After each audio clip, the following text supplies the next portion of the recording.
Good morning, everyone. Today is Thursday, December 19th, 2024, and this is an agenda meeting of the Minnesota Public Utilities Commission. My name is Katie Sieben, and I chair the commission. I'll take the role now of the other commissioners who are present for today's hearing. Commissioner Hom. Here. Commissioner Tuma. Here.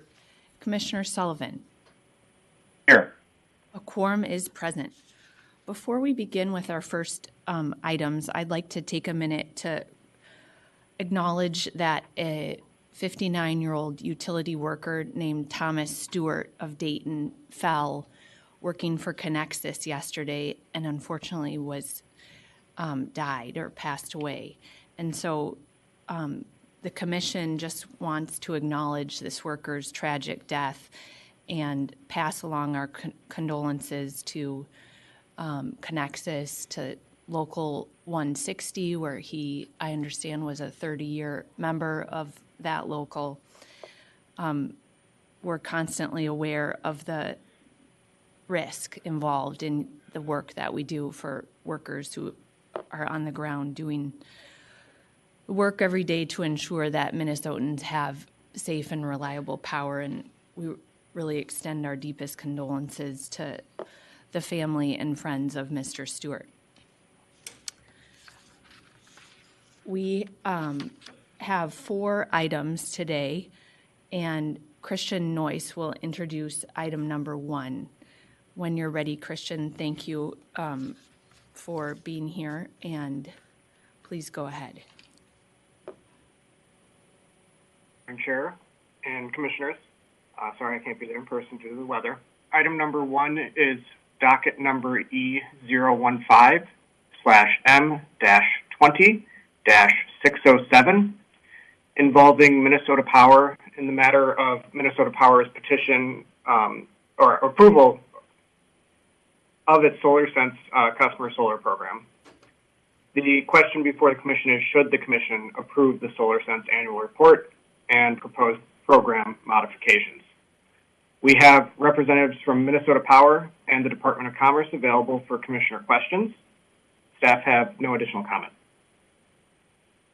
Okay, thank you. If the parties wanted to come forward, we'll begin with Commissioner questions. And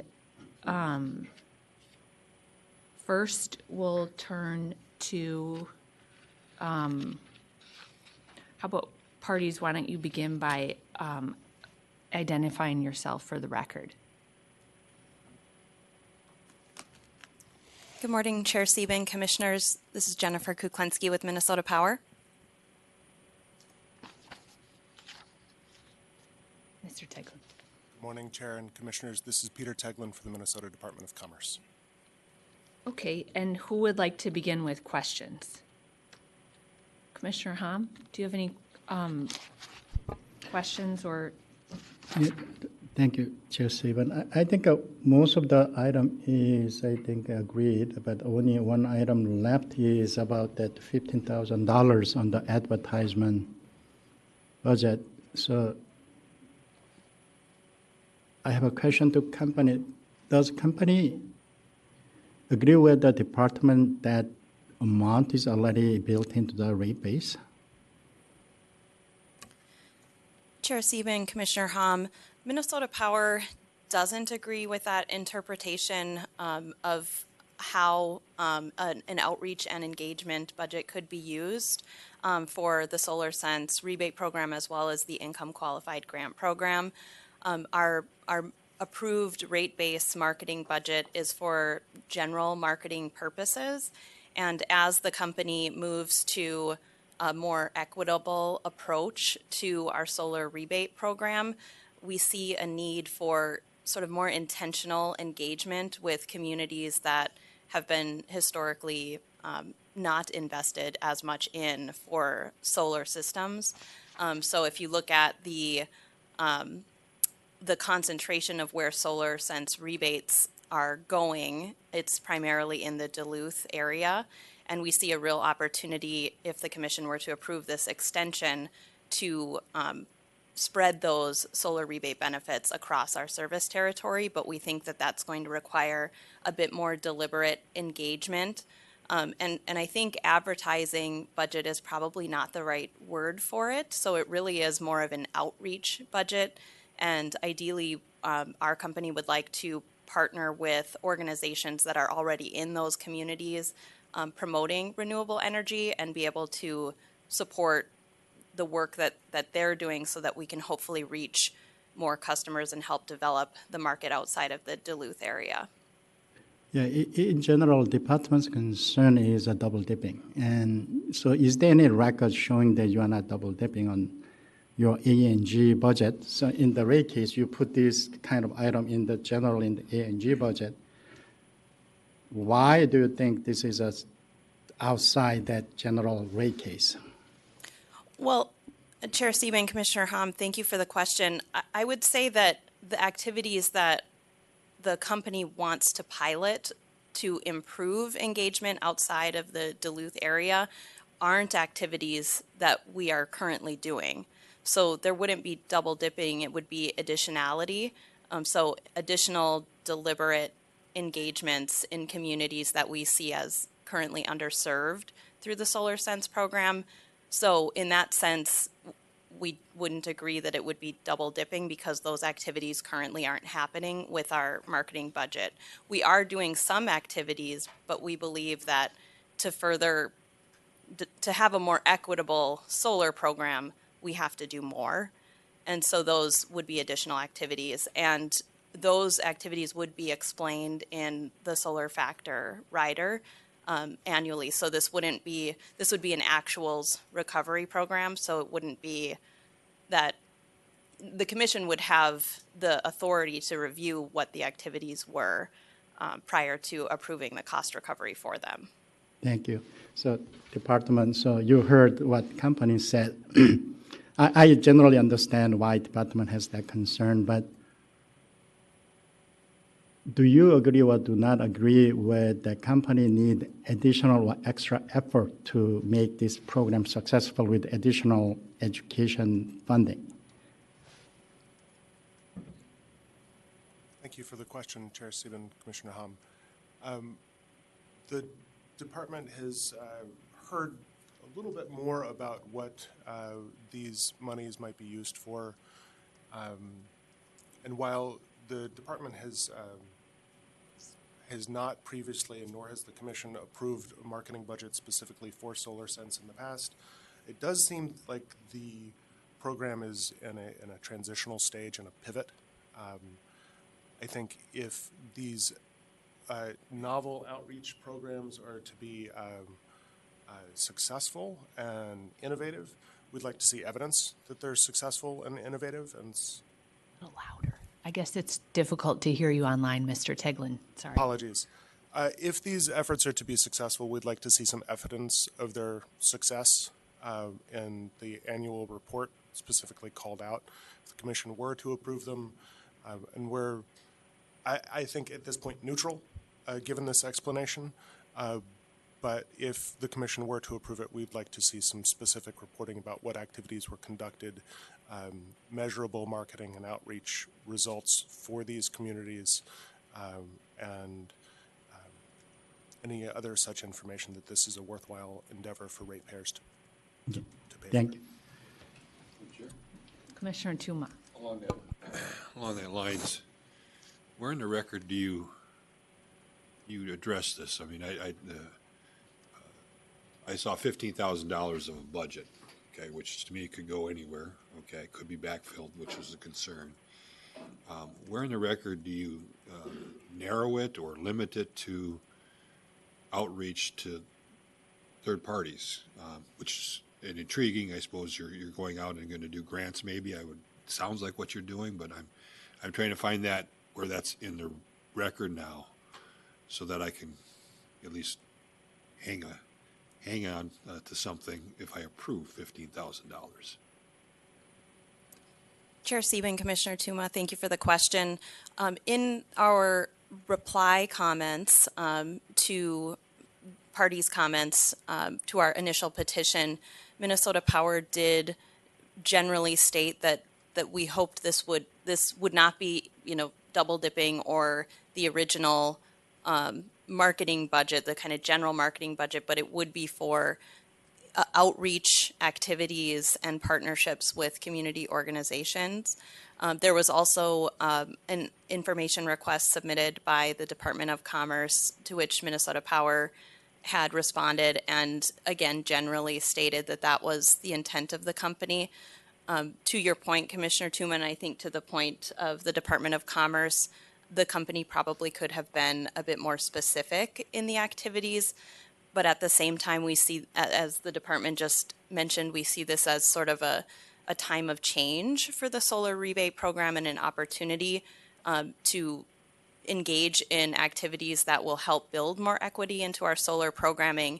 And because of that, we'd like the opportunity to be a little flexible and pilot some activities that we think, based on research and discussions with potential community organizations, will work. But we don't necessarily want to commit to an exact activity, because if it doesn't work, we'd like the flexibility to pivot to another activity.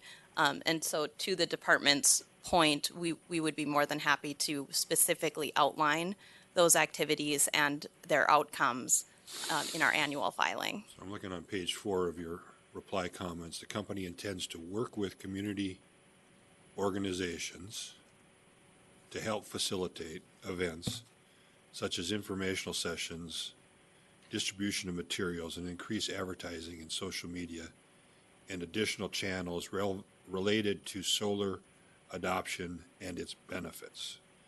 So that doesn't sound like a grant to me. What I heard you describe to me for was kind of a grant. This sounds like we're going to use $15,000 and we're going to set up some events out in, I don't know, Fond du Lac or wherever to reach the Native American, Indigenous community. We're going to do a meeting in I don't know what's the tough side. What's the tough neighborhood in Duluth there? I don't know. The Miller Mall area. I don't know. I can't identify. I suppose it's down by the west side there. That's what it sounds like to me, that you're going to use the money and you're going to, so it doesn't sound like a grant program to me. Now, if I'm reading this. Chair Sieben, Commissioner Tuma, that's correct. The SolarSense program has a rebate program and an income qualified grant program. And so these activities wouldn't just go towards the grants that we award to organizations and community partners, but it would benefit both the rebate, expansion of the rebate program outside of communities that historically have received those rebates. And it would also support getting, hopefully, additional applications for the SolarSense Income Qualified Grant Program. So you're correct. It would be for events, engagement activities, probably not events that Minnesota Power puts on. We really see this as an opportunity to build partnerships with organizations that, many of which have already come to us and asked for support or our participation, and we haven't been able to because we haven't had a budget for it. So you could be able to do it. You could do it under your existing reprioritization of your budget for advertising and outreach, because you have rate base that. I'm sure we've given you rate base for that. So you could do that. I mean, it doesn't mean you can't do it. It's not like we're the legislature here and we dictate to you a budget and you must follow it to the T. You always change things up. I mean, that's just the way it goes. And we review it the next time we have a rate case and we say, gee, you probably shouldn't have shifted that budget from outreach to people to explain to them your, dual fuel heating. That was a mistake and it was not reasonable and prudent to take that money and now apply it to outreach to the SolarSense program. That's how we do it. So your budget is your budget. So you could fit this in your existing rate base. But you're saying we want to do we're already doing and using all up our rate base is what you're saying to us for outreach. And we want to do $15,000 more, which I guess would be rate based in your next rate case. That's what I'm seeing happening here. Chair Sieben, Commissioner Tuma, you're correct. If the commission wanted to order the company to allocate funds specifically for this in our next rate case, that absolutely, would be in your purview. As I understand it, in this case, the cost recovery for the SolarSense program is through a rider, through the solar factor rider. So it would be sort of a much more intentional budget with a specific purpose for increasing equity in the SolarSense program.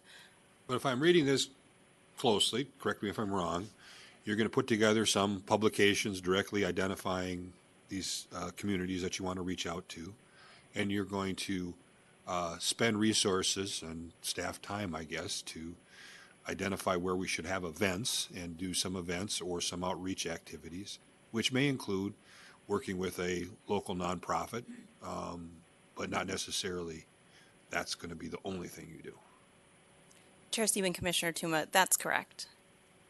And Mr. Tigland, I mean, I suppose we could do some compliance filing requirement along this lines to say, given this new information that we've seen in the reply comments, that the money is being used for these purposes in a smart and, because it's going to go, the ratepayers are going to pay for this one. It's not going to be in the next rate case. They'll pay for it in addition to on this program. So are you still comfortable, given what you heard, where the money's going to go? I think there'll be a little backfilling in. I get that. They're going to be using existing staff to do that, but that's something we won't be able to determine until we get to the next rate case. So, Chair Sieben, Commissioner Tuma, the department is moved from opposed to neutral on this, with the caveat that there's some robust reporting either in the rider recovery docket and in the annual SolarSense report. We'd like to see what they get up to. We'd like to see some evidence that this was a worthwhile endeavor that's sidestepped out of the normal rate case recovery process. and the reason I'm asking you, I know you're neutral. I'm not saying I need to support or not support, but we look to you to monitor. And so, are you comfortable with monitoring it, following the kind of the outline which is kind of a loose outline they've given us in their reply comments? We'll certainly take a look in the next compliance filing.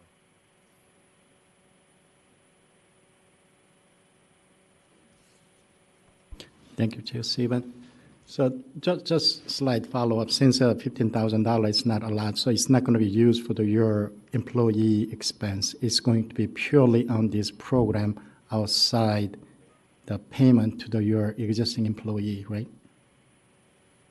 Chair Sieben, Commissioner Hom, it would potentially fund, like if there was an event outside of Duluth and staff had to travel to it, it could help support something like that. The intent is that it would support community organizations that are supporting renewable adoption as much as possible. It would not fund like staff compensation, if that's what you're asking. Yeah, that's what I mean, because typically there's a concern with the department on double dipping issue. So if it is purely used for that program with the caveat, with the compliance, I'm comfortable supporting this.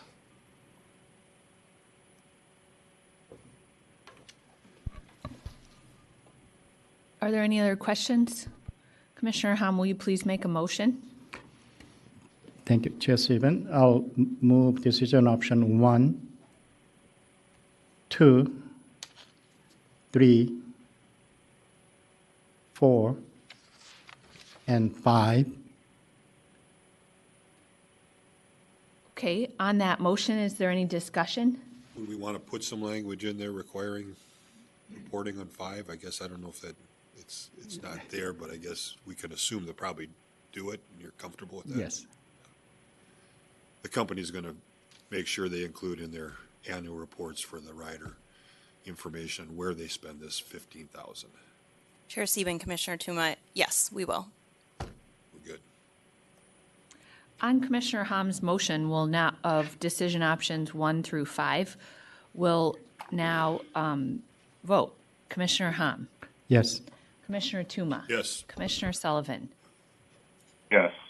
I also vote yes. The motion passes 4-0. Thank you very much, everyone. Safe travels. You going home today or? Smart. There's also cookies up there up front if anybody wants some cookies. Please help yourself. I probably shouldn't have put them right in the center, but those of you in the back can come up too whenever.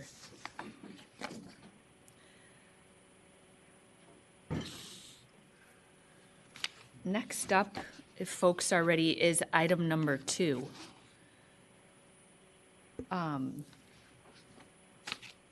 You're introducing it? Mr. Nissen, when you're ready, please introduce item number 2. Great. Good morning, Chair Sieben and Commissioners. Item number 2 is docket number G022/M-24-236 in the matter of a miscellaneous tariff change, addition of rate class to establish renewable natural gas interconnection service. The question before the Commission is, should the Commission approve, modify, or reject Greater Minnesota Gas's petition to establish a renewable natural gas interconnection service rate class and to recover the cost of purchasing natural gas under this rate class through the purchased gas adjustment? Staff filed revised decision options yesterday, which includes new department decision options 7A, 7B, and 7C, as well as Greater Minnesota Gas's position on those options. Commissioners have received the revised decision option list, and printed copies are available at the front of the room. Sophie Nikitas is the lead commission analyst on this docket, but is sick today. I have no further remarks, but I'm available for questions. Thank you. Okay, thank you, Mr. Nissen. And we do have opening comments, but Commissioner Sullivan, did you have something before that? No? No, I thought we were going straight to questions. Sorry. Okay. No, we talked about giving parties a few minutes each to state your preferred decision options or other comments that you would like. So why don't we start with Greater Minnesota Gas? Please identify yourself for the record, too. Thank you. Good morning, Madam Chair, Commissioners. Christine Anderson here for Greater Minnesota Gas. As you know, GMG has proposed to add a renewable natural gas interconnection service to its tariff. And in conjunction with that, GMG also seeks approval of the tariff language, an interconnection agreement that is required by the tariff terms, and a natural gas purchase agreement that may be used with some interconnected producers depending on a variety of circumstances.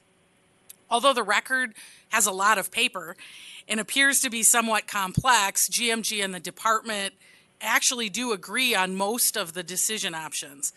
The few that remain unresolved really boil down to a difference in philosophy and approach of what is realistic and what lies within the province of corporate business decisions, and to a question of statutory interpretation. Several of the department's recommendations are, I'm sure, genuinely intended to be workable, but they lack an understanding of what actually happens and what gas utilities, especially small ones, can actually do in the real world of the natural gas industry. GMG and the producers with which it has spoken, including one that is ready to build RNG digester facilities and interconnect with GMG, engaged in extensive reviews of the business and regulatory landscape, discussions about what is workable, negotiations to reach contract terms that satisfy the needs of both producers and GMG, that make good business sense for the parties to those agreements, that allow each to make sound business decisions to foster the state's clean energy goals, that protect GMG's ratepayers, and that incorporate regulatory guidance that the Commission has given in other RNG interconnection dockets. As long as those proposed contract terms don't violate the law and they provide for safe, reliable natural gas service at reasonable rates, the Commission should approve them. And it should not, as the department seems to want to do, dictate what the actual business decisions underlying them should be. With regard to the department's modified decision options, they simply aren't workable solutions. That was explained in more detail in the letter GMG filed yesterday afternoon in response to them. We schedule our gas prior to a weekend, sometimes, especially in the winter, that includes holidays, Monday holidays. When a supply anomaly occurs, our personnel have already made plans for the coming period. We can't just simply make adjustments with a producer to deal with a pricing anomaly or some other anomaly. And the department's proposed decision options lack an understanding of lead times on gas nominations, on information about flow when anomalies occur, and priorities of both distribution companies and interstate pipelines when those anomaly type situations occur. If a supply anomaly occurs, our priority, as well as that of the interstate pipelines, are focused on the larger portfolio and not one small package of gas from a biogas producer. And additionally, such options would never have been considered during the price spikes that occurred on Northern Border or when supplies were disrupted at Emerson. GMG and the producer are in the best position to determine appropriate contract terms because they actually work in the industry. And while analysts do deal in theory and regulatory policy and understand that very well, this is one time where those two things clash. And the Commission should give more weight to the actual industry participants that know what is actually possible in anomalous circumstances. Additionally, when the Commission interprets the statute regarding cost recovery for innovative resources, it should consider the statute on its face and the intent of the legislature in a manner consistent with the entire statute, the canons of statutory interpretation, and other guidance for interpretive work. It should not infer language that isn't included and which would lead to an absurd result, and that's what the department would have it do by arguing that price caps are prohibited. It should interpret words according to their common and approved usage. The cost recovery statute is not prohibitive legislation. The department's repeated suggestion that it is quite frankly just wrong, and I say that respectfully, but it is. There is no such language in the statute. The statute serves to protect ratepayers from paying too much for innovative resources, not to require that they pay more than necessary under a contract term. Moreover, GMG would actually be purchasing brown gas because the producers are retaining the environmental attributes. So arguably, when you look at the same statute and the definition of innovative resources, what GMG is purchasing may not be innovative resources. But because the statute talks about money spent toward innovative resources, we're arguing that point as well. So I will just reiterate again that the price cap included in the purchase agreement is legally permissible and it should be approved.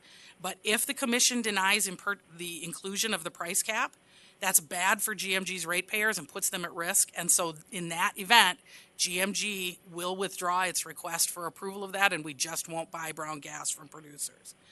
GMG respectfully requests that the Commission approve the tariff language and the proposed agreements, and that it adopt decision options 2, 4, 6A, 6B, 6C, and 6E, 8, 9 in its entirety, 10 in its entirety, 11 in its entirety, 12 in its entirety, and 13. Thank you. Sorry, I went a little fast on the decision options if you need me to read them again. But it's the same as what we submitted in the letter yesterday afternoon. Thank you, Ms. Anderson. And next for the department. Morning, Chair, Commissioners. This is Peter Teglin for the department, and with me today I also have Mr. Ari Zwick and online Mr. Sachin Shah. The department welcomes the addition of a new RNG interconnection tariff to Minnesota, which will mark the 4th such tariff to be approved by the Commission. Approval of the company's tariff will help the state meet its energy goals by advancing renewable energy development in the state. Throughout the comment process, the department has emphasized consistency. With the 3 prior approved RNG interconnection tariffs, the department focused its analysis on maintaining consistency with prior Commission decisions. In addition, the department emphasized consistency within the 3 main components of the company's petition, which are the RNG tariff, the RNG interconnection agreement, and the natural gas supply agreement. The department and GMG have reached agreement on a majority of the issues discussed in the record. While there are disagreements, there's room for compromise. The department's goal is to ensure ratepayer protection and to maintain statutory compliance. The primary area of disagreement, as GMG has outlined today, resides in the statutory interpretation of Minnesota Statute 216B.2427 Subdivision 4. The department, through a plain reading of the text, emphasizes that the word within does not mean not more than. However, In light of GMG's proposal to withdraw consideration for its natural gas supply agreement if decision option 7 is chosen, the department offered 3 new decision options that are statutorily compliant. After reviewing GMG's response this week, the department now only supports decision option 7. While the department initially recommended a more explicit statement of all estimated cost drivers in its initial comments, after reviewing the company's reply comments, the department accepted the company's proposal. The department recommends thorough record keeping to ensure compliance with Minnesota Statute 216B.03. The department and GMG disagreed about the continuous reevaluation of maintenance cost estimates. The department emphasizes that long-term maintenance cost estimates may deviate from their agreed price, particularly if market instability and inflationary cost drivers become reemergent in the future. The department's preferred decision options are 2, 3, 5, 6A through D, 7, no longer the alternative 7A, B, and C that we submitted earlier this week, and 8 through 13 in their entirety. The department thanks GMG and the Commission for their efforts to introduce a new RNG interconnection tariff and is available to answer any questions. Thank you, Mr. Tegland. We'll start with Commissioner questions. Commissioner Sullivan. Thank you, Chair Sieben. I have a question for the company regarding the statutory interpretation of subdivision 4 there. And it just really boils down to, Mr. Tegland, do you think it's reasonable that for the legislature to have intended that ratepayers be denied a lower price for RNG? I mean, would the legislature have said, no, we don't think ratepayers should get it for a lower cost? Mr. Tegland. Thank you, Chair Sieben. Commissioner Sullivan.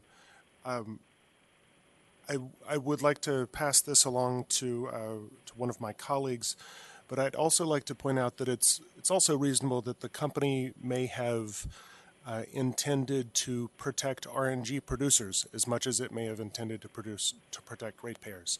While the department is advocating for the public interest, and that's a broad set of consideration, ratepayer protection is primarily among those.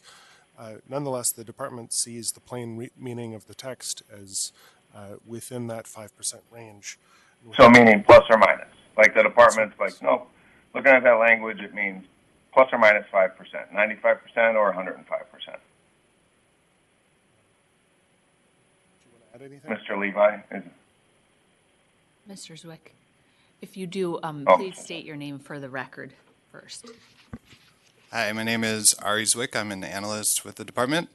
And yeah, we ran this through legal, and just the plain reading of the statute within the statute is very clear about defining the purchase price as the daily average Ventura and DMARC price and setting it there. So if I'm interpreting the statute, then the legislature wanted to, for whatever reason, set the price at the market price.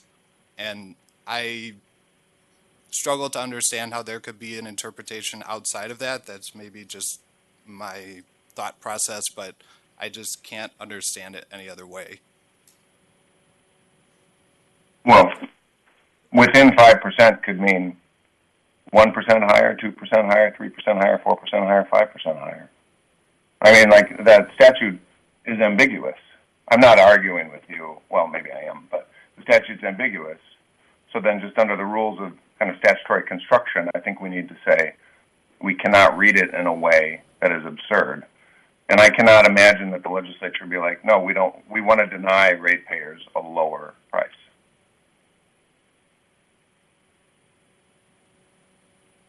Within, therefore, means like 0 to 5%. It doesn't mean 0 to negative 5%.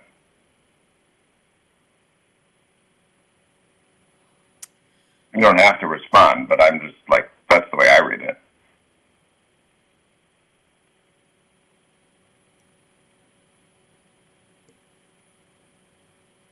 Mr. Tegland? Chair Sieben, Commissioner Sullivan, as we stated earlier, ratepayer protection for the department is an overriding concern as compared to protection of the RNG producers market, which would be conceivably the only other reason that the legislature may have meant within a 5% band plus or minus, which seems to us like the plain meaning of the text. I think reasonable minds can disagree. Well, we have two plain meanings of the text. We have two people who look at it and say, there's a plain meaning. Therefore, it's ambiguous. And therefore, you have to, I think, read it in a way that's reasonable. And, I mean, I just look at it like, if somebody wants to, if GMG's negotiated with a producer at a lower price, that's great. I mean, if the legislature wants to protect the market, they're very clear about that. Look at CSG, look at other, things. They're very clear when they want to protect the market and prop up a price. We don't have to dig into it more. I know where you're at. I understand where you're at, but it feels to me like also it is the state policy to be supportive of RNG. I mean, we have an NGIA statute. We are, pursuing RNG where feasible, and the company has said that, look, if you don't let us do this, we're not going to do it. We're not going to move forward on this RNG proposal. And that seems absurd to me. Like, we wouldn't do a lower price, therefore no RNG. Like that, I just feel like that's not what the statute calls for. So, anyway, that's my thought on it, but we don't have to belabor the point. That's where I'm at. Chair? Oh, go ahead. Go ahead, Rudy. Commissioner Hahn. Thank you, Chair Sieben, for the company. So, a company tried to use a price cap. Why did you pick $8? Ms. Anderson. Thank you, Chair Sieben, Commissioner Hom. I will tell you that I am not the person that picked the number, but that number was selected.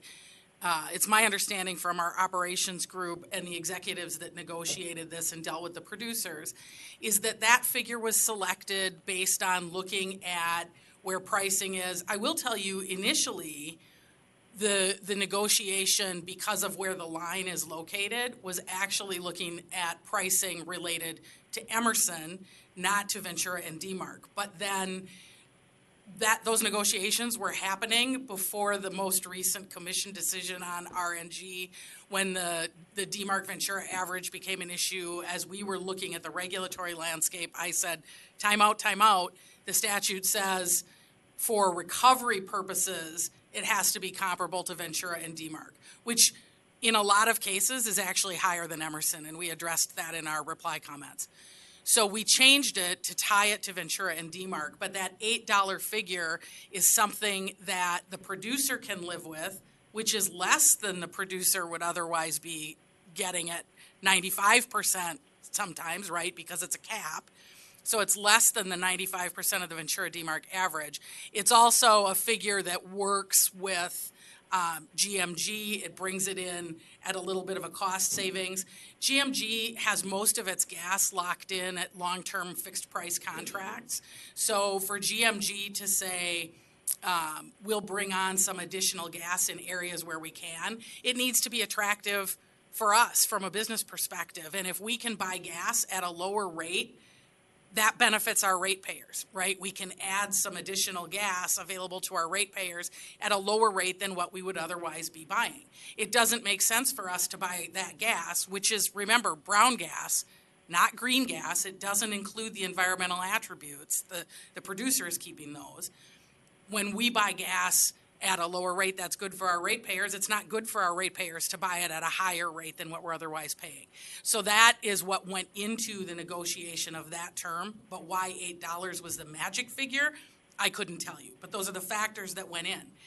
And when we think about what Mr. Tegland was saying, that ratepayer protection is the overriding concern, that's exactly what our price cap does.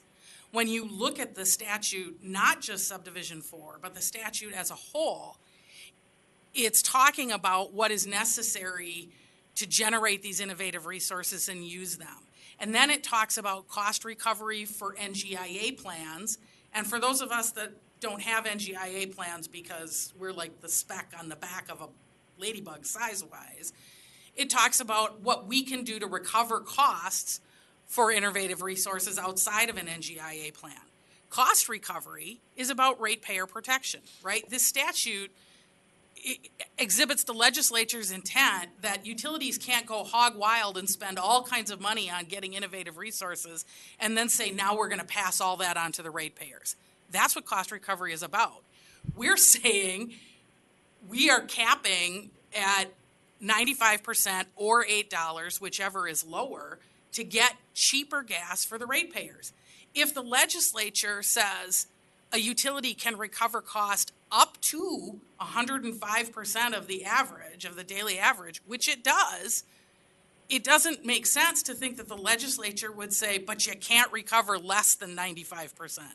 And producers make their money off of the environmental attributes, not off the brown gas. That's why producers are willing to enter into these agreements. Thank you for the answer. I was looking for a very quick and short answer, but I have you haven't gotten used to me yet. Yeah. So I have a follow-up to that. So in your understanding, is there a price cap at the Ventura hub and the daily spot price or at the demarcation? Respectfully, Madam Chair, Commissioner Hom, the statute specifically says... No, not the statute, market. Oh. At the market. Is there any price cap as you... I mean, if you don't know, you can just say... No, to the best of my knowledge, there is not a price cap. I don't do the gas buying for GMG, but to the best of my knowledge, there is not a price cap, and we've seen that happen when we have the pricing anomalies. That's why we put a price cap in our agreement, because if it's only tied to the index, it still exposes ratepayers to those very high price spikes and those anomalies. So, in theory, if you follow the statutory language, ratepayers are exposed to unlimited liability to buy the gas at the unlimited price. Correct, without a price cap. That's why we put it in. Okay. And I checked last 10 years, highest price at the Ventura was $24 per decatherm, and then $8-ish, I mean, it's not exact, and at the demarcation. So even with that most recent 10-year performance, that average price is about $16. So it's a lot higher than you're trying to price the cap. But also in the financial market, you don't want to expose to the unlimited liability.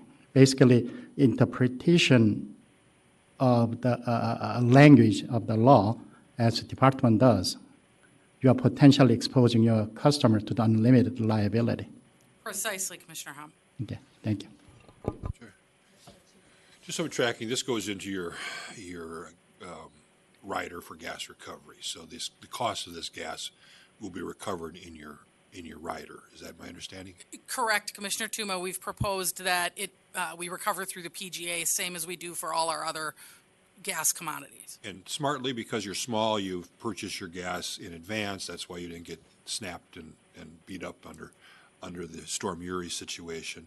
But you're paying a little bit more for your gas. And so in some ways, if I'm reading this correctly, more than likely, if the markets don't go crazy and start running around at $8 a decatherm, this will be a savings for your ratepayers having this gas on the distribution system.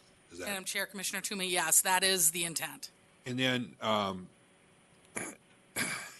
just to understand what's going on here, and I'll divert to a different thing after this, but the way I see it is your reasonable mind, their reasonable minds. Commissioner Sullivan has a reasonable mind, and we all see this as slightly different as we look at this statute.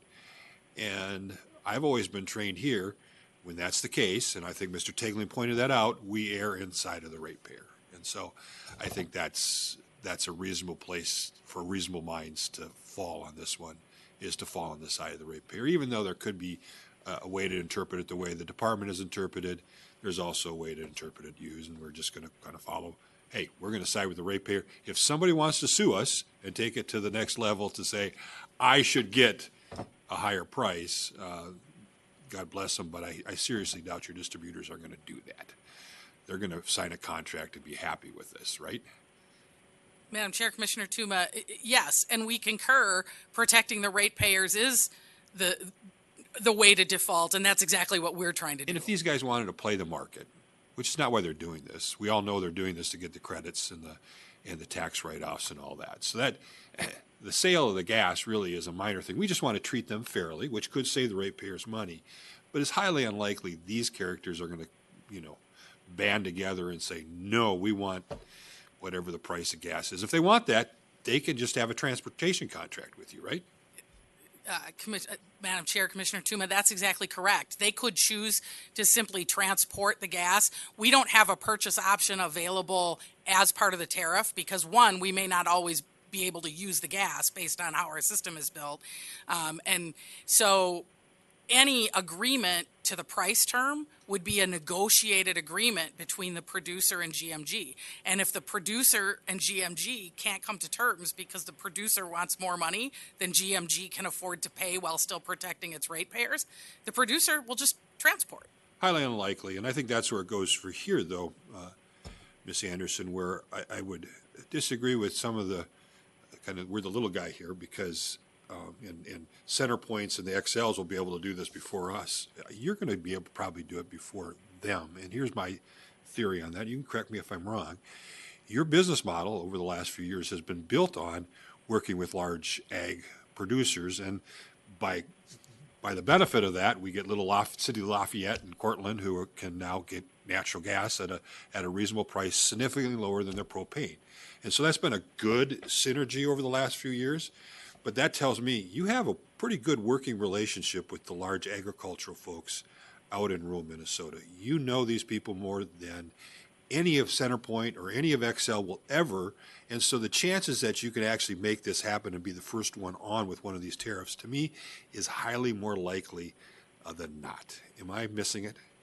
Madam Chair, Commissioner Tuma, you are correct about that, and our business model is very nimble. So as a practical aspect in terms of working with a producer that's actually going to build a digester and start interconnecting and injecting gas, we probably could be the first for that reason. Where the aspect of us being smaller impacted the arguments in preparation for today was not about actually getting the project going. It was about what the company can do in terms of responding to anomalies and in terms of how gas is nominated and moving things around. And so that's where being a small company that doesn't have interstate options and lots of storage and doesn't budget for day gas, that's where the small company comes into play. But in terms of the actually ramping it up and getting it going, you're right. Like I said, we have a producer that's ready to build. And so when I look at knowing that, and I look at the discussion around decision options 6, D and E, okay? I'm struggling with that a little bit because in the real world, what's going to happen, okay? Let's just use as an example, the little city of Cortland and Lafayette. Neighboring large dairy farm goes on, okay? And they're putting the brown gas into the system, okay? Likely that gas will probably never make it to the city gate where you buy from the interstate line. That's going to probably be consumed by furnaces in Lafayette and Cortland. A significant amount of it. Even though it might be gas that was meant to go other places, the physical gas that is sitting there on the system is physically going to be consumed by furnaces in Cortland and Lafayette. Am I missing it? That's correct. That's likely in the cases where we do purchase. And so one of the things that we're doing here, or at least I think what we've done in other dockets, maybe not as artfully as I look at it now, we're trying to CYA, cover our south side, okay? You quote in here that GMG, and this is your reply comments on, and I'm quoting you, you're not quoting, this is page 4 of your reply comments, in opposition to D, is, as GMG explained, its gas quality standards are set based on those approved by FERC for the interstate pipeline that will ultimately receive a producer's natural gas. Well, I went back and saw what FERC did. You know what FERC did? Same thing we're trying to do with our decision options D that we had in other cases, cover our backside. Okay? They basically point to, you need to fulfill the standards that are required to you from PHMSA and from the Transportation Board. Okay? And I think that the message there is, we're talking about real gas that can be used on the system. That's what the FERC as an economic regulator is saying. We're giving you prices, we're setting prices for all this interstate pipelines based on it's good gas, okay? We don't set the standard of good gas. We did in the sense that that's only what we're economically regulating, okay? And I think that's what we're trying to accomplish with D, is to say, look, we're letting you do this on your system, but we want to make sure it is gas, okay, that can be used in the furnaces of Cortland and Lafayette. And so that's what we're trying to accomplish here. And so I somewhat disagree that somehow we can point to FERC, Ms. Anderson, and say, oh, we're all covered. Madam Chair, Commissioner Tuma, I think that we're in a situation where we're all talking about very similar gas, but perhaps it is important to think, all right, what the furnaces are burning now, what our gas customers' furnaces are burning now, is brown gas that came off of the interstate pipelines. Not every producer that interconnects with us is going to sell to us. They're going to transport to those interstate pipelines. But that transport, Ms. Anderson, is just, it's a contractual thing. Gas, once it gets on your system, we assume gas is gas is gas, right? Correct. We do assume gas is gas is gas. But the gas that is transported for the producers to be able to transport to the pipeline and have the interstate pipeline receive it, that gas has to meet those interstate pipelines quality standards. Right? So set by PHMSA, who actually contracts with MinOps to do the interstate, and distribution then falls to MinOps. So all we asked for you in D was, look at the best science going on, talking to stakeholders, the department, in MinOps, because we want to make sure, this is a new thing, okay? Taking gas in the distribution, like a solar panel in the electric system, had to inject into the system, and we use that power. A lot of things happen, right, Mr. Tegman? We have a whole working group set up around how we can trust that electron, as is electron, and is not going to mess up the electric system.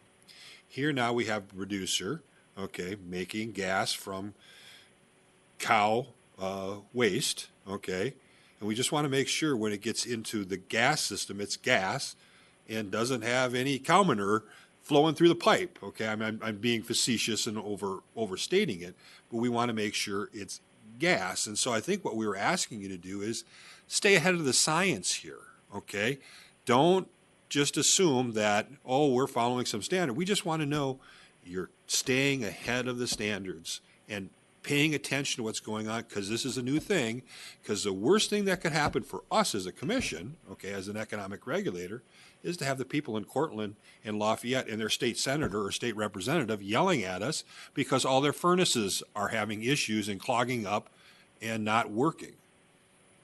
Madam Chair, Commissioner Tuma, we understand that, and E, decision alternative E, does allow us to still stay ahead of the science. We've said we'll participate with all the stakeholders, we'll talk with MinOps, we'll monitor the science, but the difference is, if that local group, right, if we're obligated to always do whatever that local group decides about standards, that could theoretically result in a situation where there are differing standards between Minnesota and the interstate pipeline. Well, I seriously doubt that, because we're working with MinOps, and MinOps understands this. And so what I had a hard time with is just the language of considering input. That was pretty soft. And so you have some language, I think I missed, Chad, if you could put that up. Maybe we didn't artfully say D as well as we could have, okay? But I just not, the language you have in E about just considering it seems to be soft to me. And so I'm trying to get a better understanding of how, and I think all other utilities should follow this too, is to say that not only you consider adopting any best practices, okay, on GMG's quality standards for distribution, for its distribution system, and follow any applicable state and federal laws as regards to gas quality on its distribution system. So that language says, okay, it's gas, and you're going to make sure it's gas. You're going to follow all applicable state and federal laws, which you said you're going to do, okay? But we also want you to be looking at and talking to stakeholders, which would be the producers and other folks, the department and MinOps, to make sure your distribution system, even though it might be intended for the transmission system to be sold someplace else, we all know the gas coming out of the dairy farm near Cortland and Lafayette is going to be burned in Cortland and Lafayette. We just want to be sure. And then I also suggested adding to F, providing a discussion in any, this is the 1-year report that you do, providing any discussion of conversations regarding the best practices and any changes to your gas standards relevant to the company's system. You okay with this? I think we're talking the same thing, so I'm trying to cut to the chase here, because I think you want to do the right thing, make sure your gas is right, but I want something more than just consider, okay? Madam Chair, Commissioner Toomey, yes, the company could agree to both of those. I think E does a nice job of balancing what D started with and what the company's concern was. Respectfully, we have had issues, not in RNG obviously, because this is new, but we've had other issues where a PHMSA interpretation and a MinOps interpretation of what both sides would argue is a clear rule has been different and has caused some significant consternation.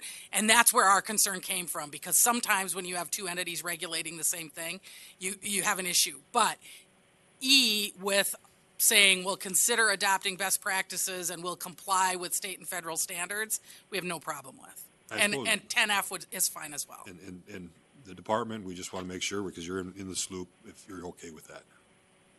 Good. Thank you, Madam Chair. Yeah, E is part of what would be, so it was I drafted this up, right before we came in. E is actually part of 6, so it would be the new E. So my suggestion, we adopt A, B, C, and the new E, and then 10F is part of the reporting requirements. So E is part of 6, 10F is part of obviously 10.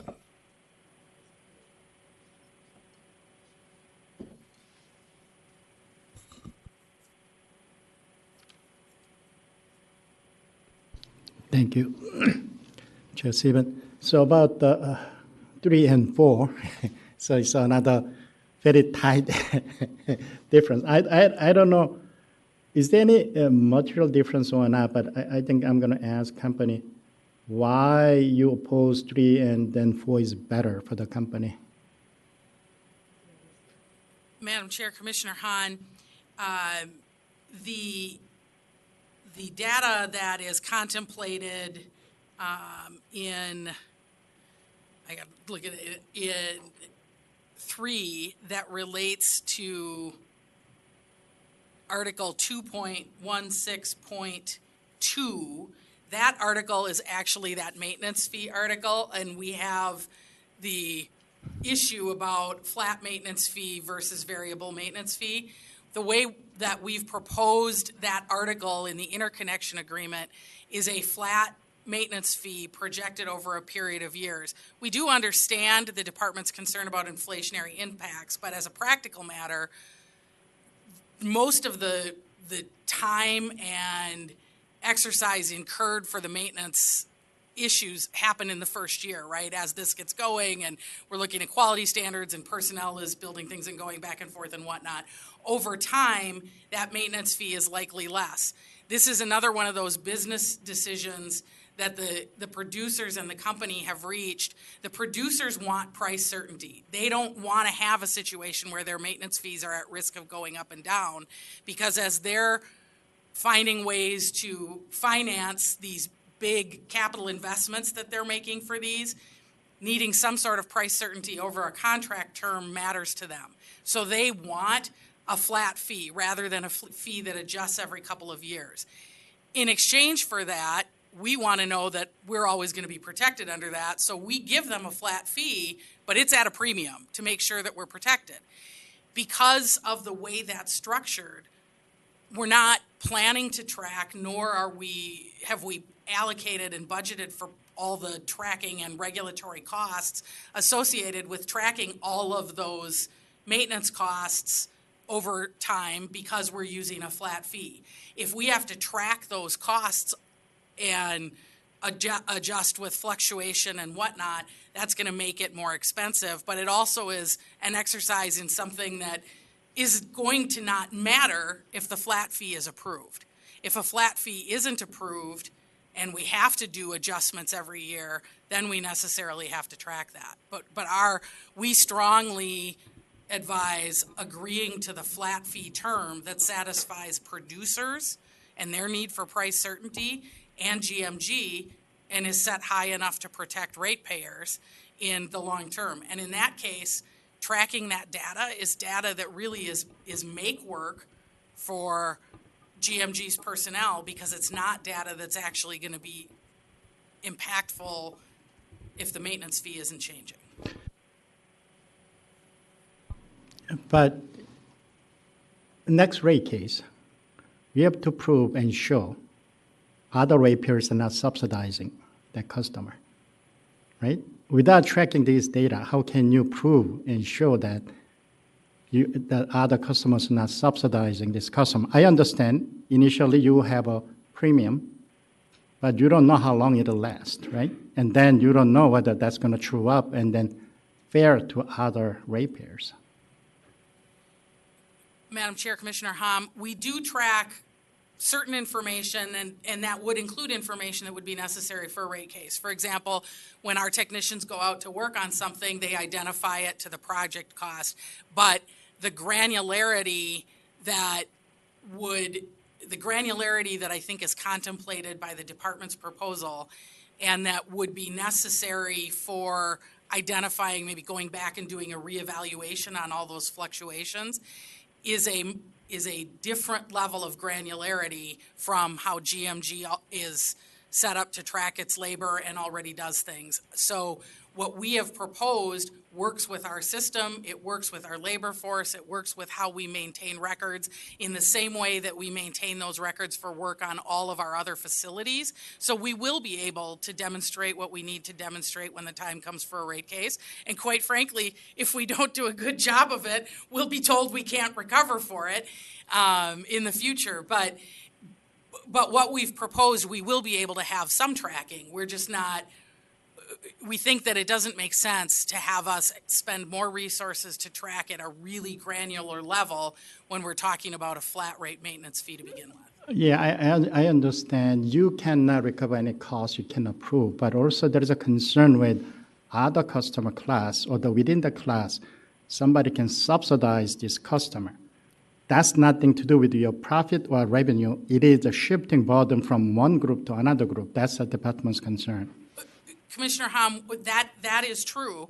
Frankly, at this point, we wouldn't anticipate that costs related to these type of projects would be costs that would be part of our class cost of service that looks at how things shift, because these projects there are very few of them, they're unique, and they're designed in the manner that the producer covers all the costs associated with the projects themselves. And so obviously we'd be able to look at our labor and things like that. But when we look at our class cost of service as a whole, and we're looking at how customer classes share responsibility for a lot of the rate-based things, the majority of the rate base, if not all of the rate base type components of these projects will be borne by the producer rather than from other rate classes, and that's how we protect against shifting that burden to other ratepayers. Thank you. Can I ask? Yes. Okay. The department. So, yeah, since I'm not an expert on this, so I need your help. So now company is saying that they are going to isolate this customer from the potential cross-subsidy. Is it allowable under our rate-making process, or are you comfortable with the claim that this customer will be isolated? Thank you, Chair Sieben, Commissioner Hom. I'd like to pass that question to my colleague, Mr. Shaw. Good morning, Chair Sieben, Commissioners. Thank you, Commissioner Hom, for that question. It's really hard to say that the company will get everything from the producer. In order to verify that and to track that, it would mean that in the next CCOSS, in the future rate case, the company would have to show that they didn't subsidize the other classes and the other customers weren't subsidizing the producers. And so... Sorry to interrupt. I apologize. Can you just state your name, too? Apologies for that, Chair Sieben. Sachin Shah, appearing on behalf of the Department of Commerce. And so if the company shows that it has recovered all the costs, including labor, overhead, O&M, strictly from the producers, and nothing has gone to being recovered from other customer classes, it would have to track and retain that data.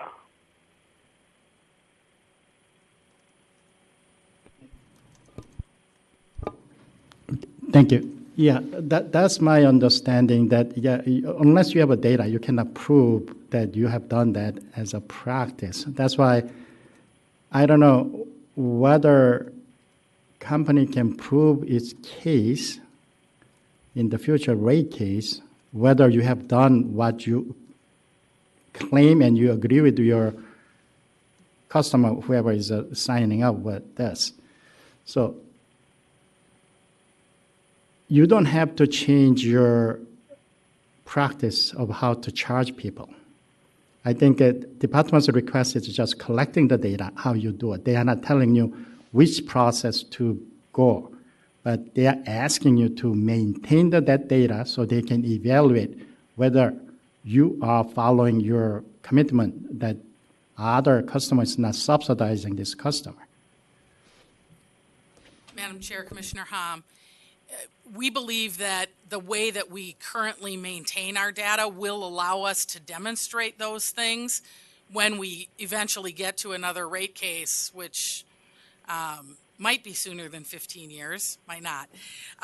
But we believe that the way we currently retain data will allow us to show those things. And the department has requested not only that we retain very granular data, but that we reevaluate the maintenance fee every 2 years and adjust it.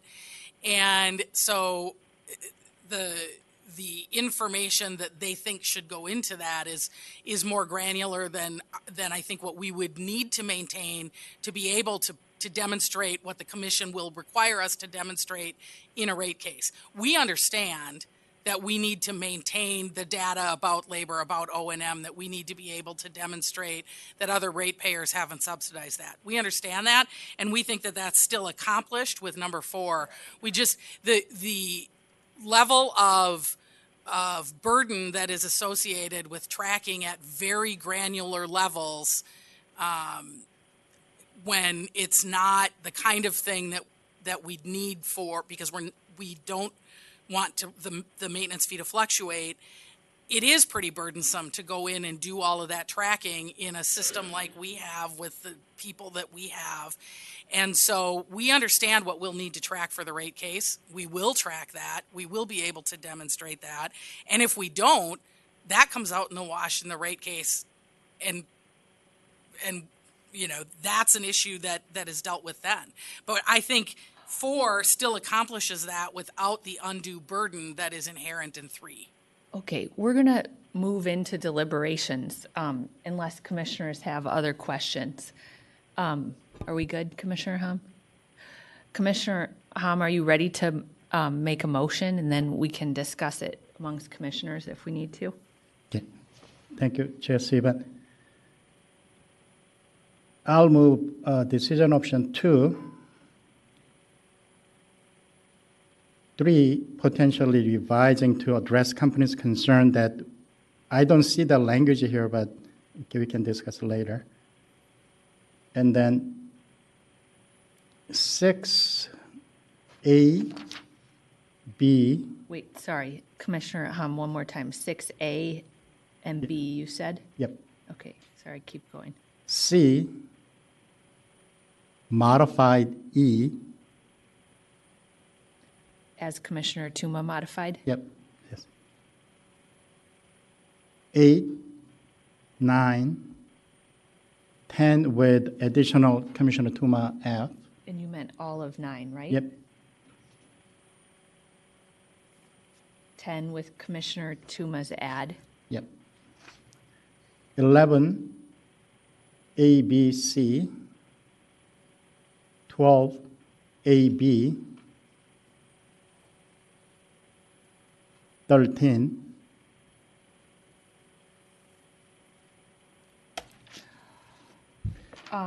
First, Commissioner Tuma just gave a thumbs up to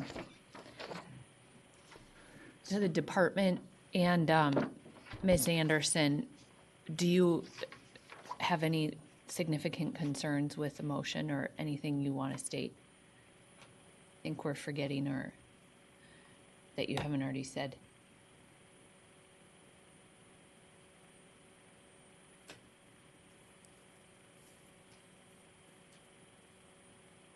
Mr. Tegland.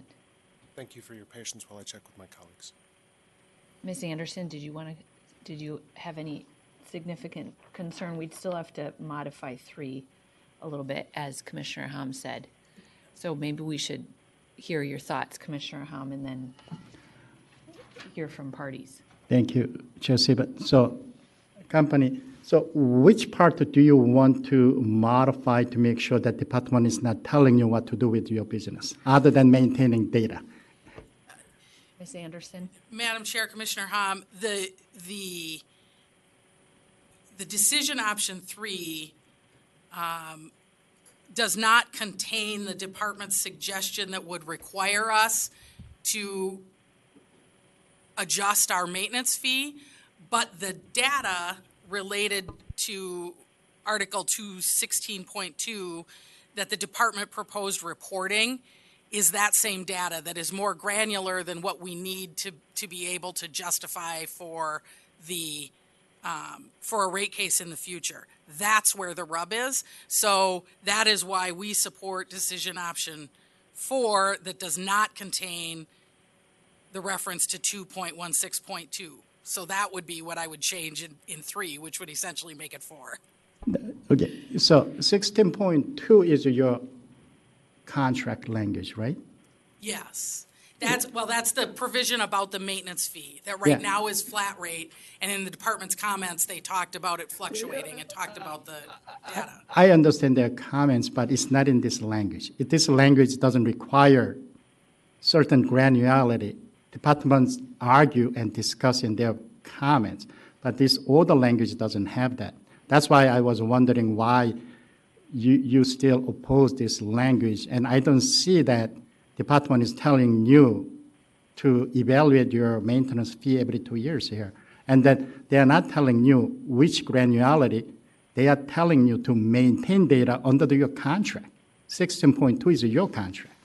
And Commissioner Hom, maybe too I'm misunderstanding. So it does talk about data that would be used in the class cost of service study, and I guess to the extent that we don't intend on incorporating it into a CCOSS, that's maybe what the rub is. But I suppose if in a future rate case, the company were to say in narrative related to its class cost of service study would explain why that cost isn't included based on the data, if that sufficiently meets it, then I don't have a problem with that. Yeah, I think we already discussed that issue. Without underlying data, you can approve it. That's why my concern with your argument that department is trying to help you to make your next rate case easier. And I think whether you like it or not, you have to maintain that data to make next rate case easier, to make sure that CCOSS is fair to the other ratepayers. Madam Chair, Commissioner Hom, in the way that the commission is explaining its understanding of that decision option, I think the company would be okay with that. Yeah, thank you. Then I don't need to modify it. Okay. And for the department, did you have any comments on the overall motion? Thank you, Chair Sieben. The department is comfortable with the overall motion. Okay. Thank you. Anything else, staff, before we proceed to vote? No, we're good.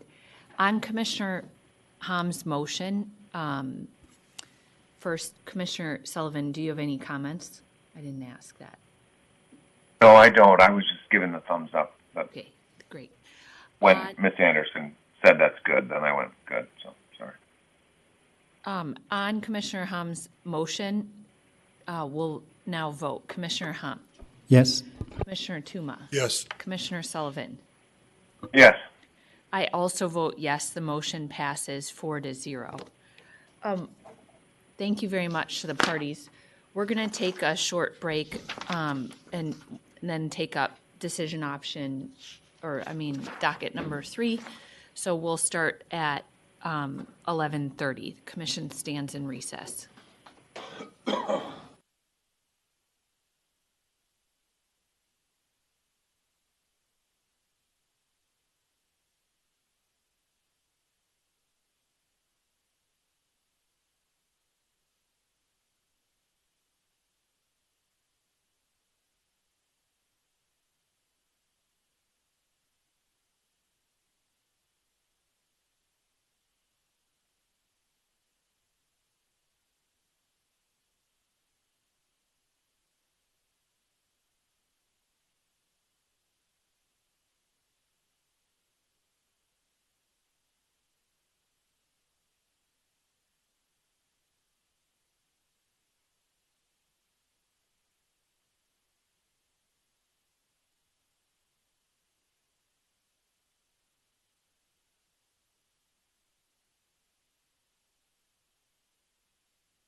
The commission will come back from its recess, and Mr. Harsh, when you're ready, please introduce item number 3 for us. Good morning, Chair Sieben and Commissioners.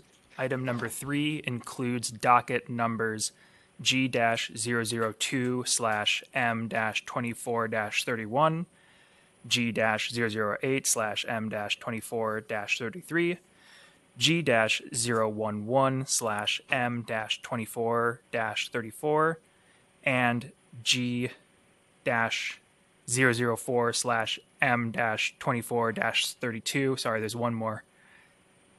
G-022/M-24-35 in the matter of XL Energies, CenterPoint Energies, Greater Minnesota Gases, Great Plains, and Minnesota Energy Resource Corporation's gas service quality reports. The question before the Commission is, should the Commission accept XL Energies, CenterPoint Energies, Minnesota Energy Resources, Great Plains, and Greater Minnesota Gases 2023 service quality reports? There were several late filed items to the record. On Monday, December 16th, MERC filed their preferred decision options, including alternative language for decision option number 3. On Wednesday, December 18th, Commissioner Tuma filed a revised decision option number 2, and XL filed a list of preferred decision options. This morning, XL filed a letter clarifying their position on decision option number 2. All items are available at the front of the large hearing room. Staff has no further comments, but is available for questions. Okay, thank you. Why don't we begin with appearances, starting on my right? Good morning, Madam Chair, Commissioners. Riley Cullen on behalf of XL Energy. And with me on the WebEx are Deidre Howard, Sean Walker, Adam Martin, and Nick Martin. Good morning, Kristen Stasny on behalf of Minnesota Energy Resources Corporation, and on the WebEx is Joylyn Hoffman-Malik, also on behalf of MERC. Good morning, Emily Supis with CenterPoint Energy. In the room here with me is Jason Luce, and online is Sherry Kemet-Mueller.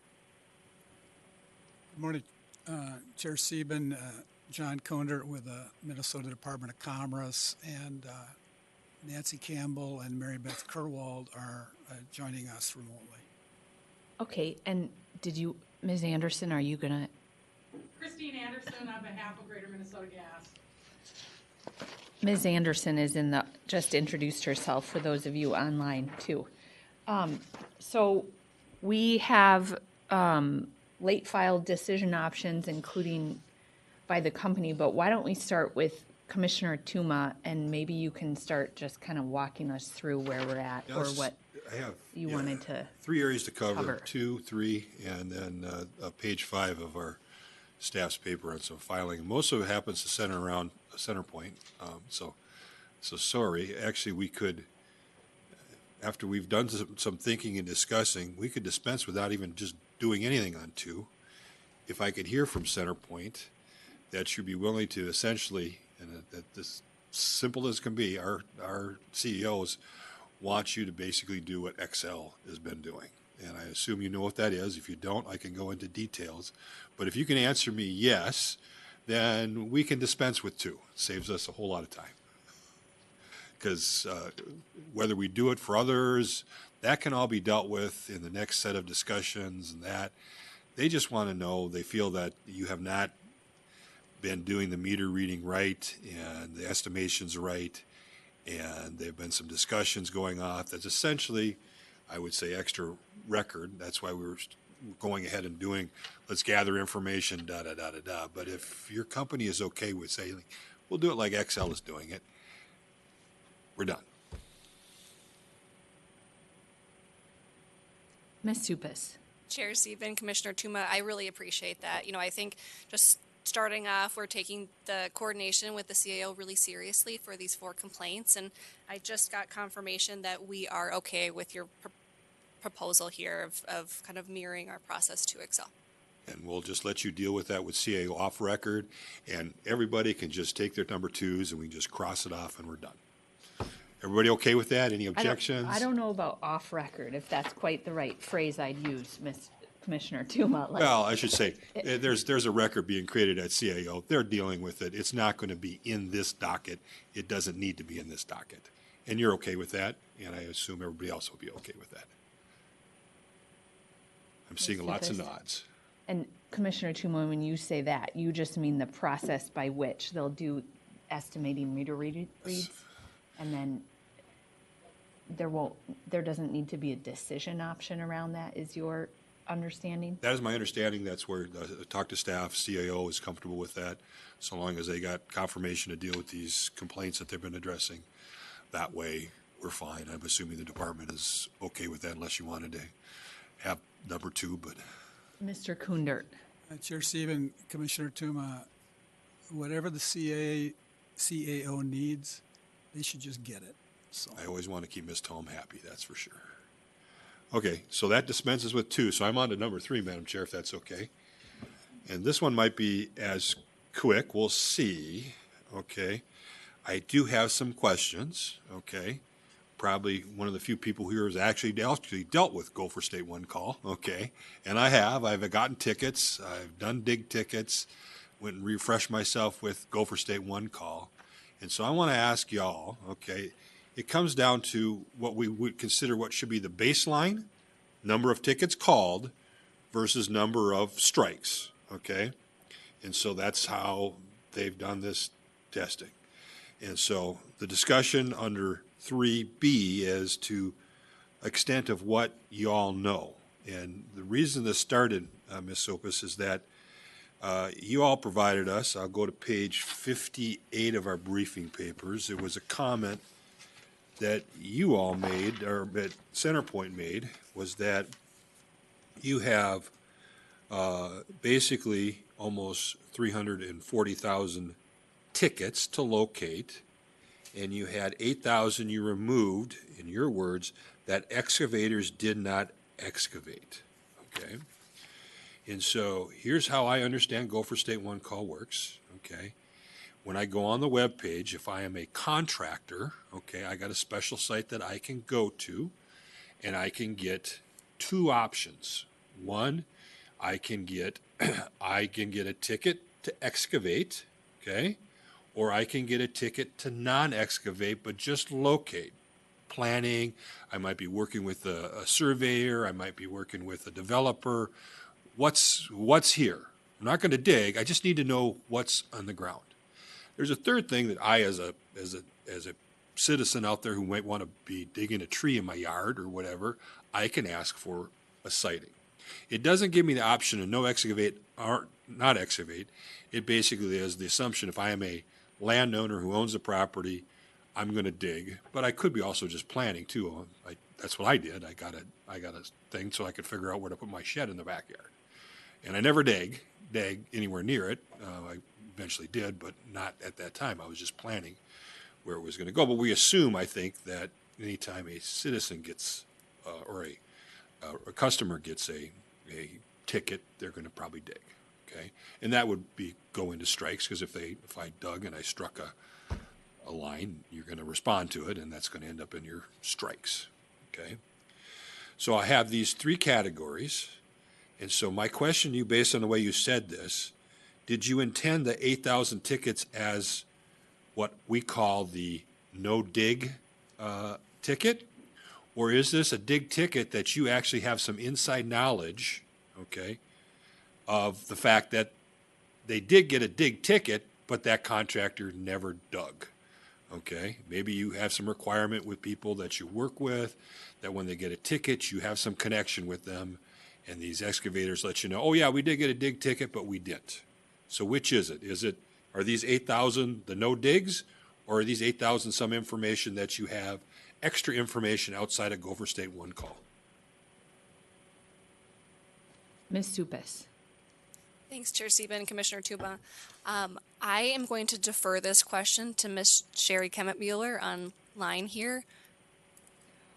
Welcome. Will you please state your name for the record? Good morning, Chair Stephen. Sherry Kemet-Mueller with CenterPoint Energy. And to answer the question for that one, my understanding is they are no dig tickets, and there's not any additional information that we have on those. That solves all of our problems. So now I want to know from the other utilities, okay, are you taking out your no dig tickets, or are you concluding your no dig tickets in the baseline, which would be wrong in my mind, but let's just find out what you do first. I'm not going to hold it against you because we just want to understand so that we're treating you all the same. So, Merck? Ms. Stasny. Chair Sieben, Commissioner Tuma, as reflected in the letter that Merck filed on Monday, when we report excavation tickets, it's only the excavation tickets. It does not include those no-dig tickets. Mr. Riley for Excel. Madam Chair, Commissioner Tuma, I am going to defer this question to Mr. Martin on WebEx. Mr. Martin, welcome. Please state your name for the record before you answer the question. Good morning, everybody. Adam Martin with Excel Energy, and similar to Merck and CenterPoint Energy, we as well exclude those no-dig tickets as well. Greater Minnesota Gas? Ms. Anderson, you need to use a microphone. Sorry, but even though we can hear you, we can hear you have you. a good, strong voice.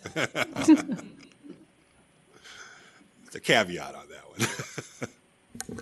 Madam Chair, Commissioner Tuma, I do not have a phone a friend on the WebEx to confirm it with, but to the best of my knowledge, it is only the excavation tickets that are reported. The non-excavation tickets are not included in the total that is given to me. And for our Great Plains friends. Good morning, Commissioner Stephanie Bosch with Great Plains, and it's my understanding that's consistent with the other utilities as well.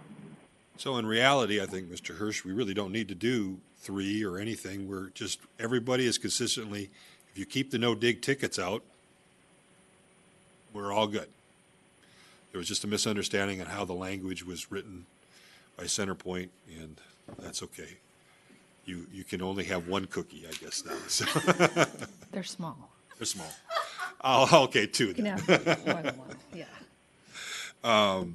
So, Madam Chair, I don't think we need to do 3. Then back to CenterPoint again on page 5. You will note we have kind of 2 questions at the bottom there. And I guess if you want to keep reporting, you can, but there is the paperless billing rollout. And you've been kind of reporting on information, and Mr. Hirsch thinks that you really don't need to continue to do it, that you feel if the last report was kind of the final report, you're done. So is that your understanding, that you don't really need to report that anymore? Ms. Supis. Thanks, Chair Sieben and Commissioner Tuma. We agree with staff and appreciate their recommendation.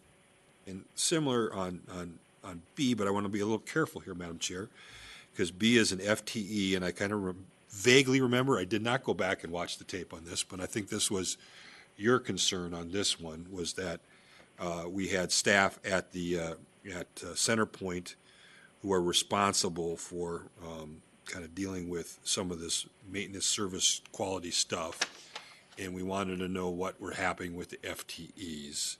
It seemed like it was only to be filed once, but it sounds like you've been filing it a repeat basis, and maybe that's because you wanted to keep the chair happy, which is a good thing. But I don't know what your plans are for this. I guess our staff wanted to know. If you want to keep reporting how many FTEs you're doing here, I have no problem with it, but it seems like it could go away. Ms. Supis. Thanks, Chair Sieben and Commissioner Tuma. We are happy to provide the information, but we are also supportive of discontinuing the reporting requirement. I don't think we need a decision option. It seems like they're saying it was only meant to be once, but so if you want to continue to get it, Madam Chair, I think that's fine. It's up to you. But those are the 3 questions I had, Madam Chair. When we're ready, I can do a decision option. Commissioner Sullivan, did you have any questions here on these dockets before we go to deliberations? No, I'm good. I'm ready for deliberations. Commissioner Tuma. Madam Chair, I would move decision option 1, accept the reports. Decision option 4, require GMG to report the number of customers whose service has been interrupted. That's what 4 is, right?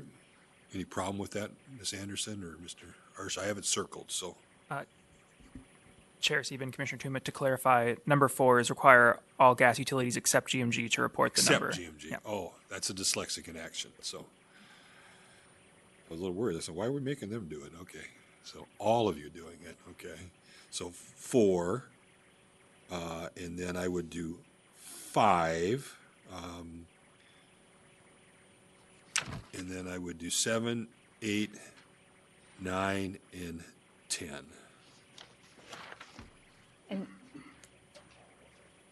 Commissioner Tuma, just to confirm, then, because I didn't really look at it carefully, but you took care of under decision option, or your questioning earlier, we don't need to look at the new decision option that the utilities filed today? Or Merck filed, that's good. Okay. Now, I 5 and 6, I didn't ask questions on. I know the department suggested 6. In talking to staff, they felt that this could kind of be beyond where PHMSA should be able to take care of that, where we really don't need this information. So I guess, Madam Chair, I would want to give the department a chance to make an argument why we still should do 6, but our staff felt like we really don't need to go down that. Mr. Kundert. Chair Seaven, Commissioner Tuma, thanks for the question. Yeah, we thought it would be a good idea to retain those 19 reporting requirements just because, well, at least the risk-related ones is a measure we really don't get in very many places. In fact, we don't get anywhere other than in this service quality, in CenterPoint service quality docket. And it while it's certainly not something we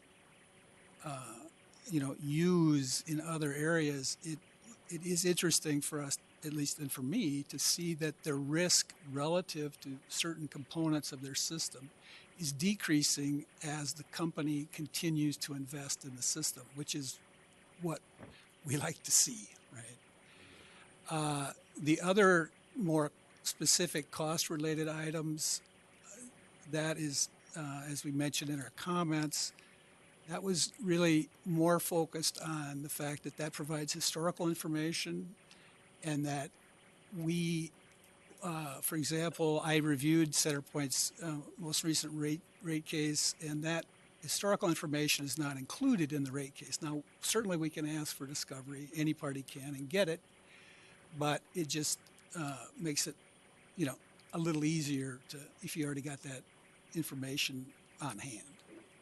Ms. Supis, I suppose the possibility here is to do 6, continue to report it, but then just ask you guys to work together on how to narrow it down if it's burdensome. What's your desire? I mean, to me, that's the 2 options that we have here. I fall on 5 right now because I think it's getting addressed, but there is some argument that they have is dealing with rate cases. And unlike some other people in this room, you do file rate cases on a regular basis. So go ahead. Ms. Supis. Thanks, Chair Seaven and Commissioner Tuma. Our staff has been coordinating really closely with the Department of Commerce. This is information that we've been previously pulling, and we're okay moving forward pulling it. We originally proposed decision option 5, so we appreciate the support for that one, but we can also be okay with decision option 6.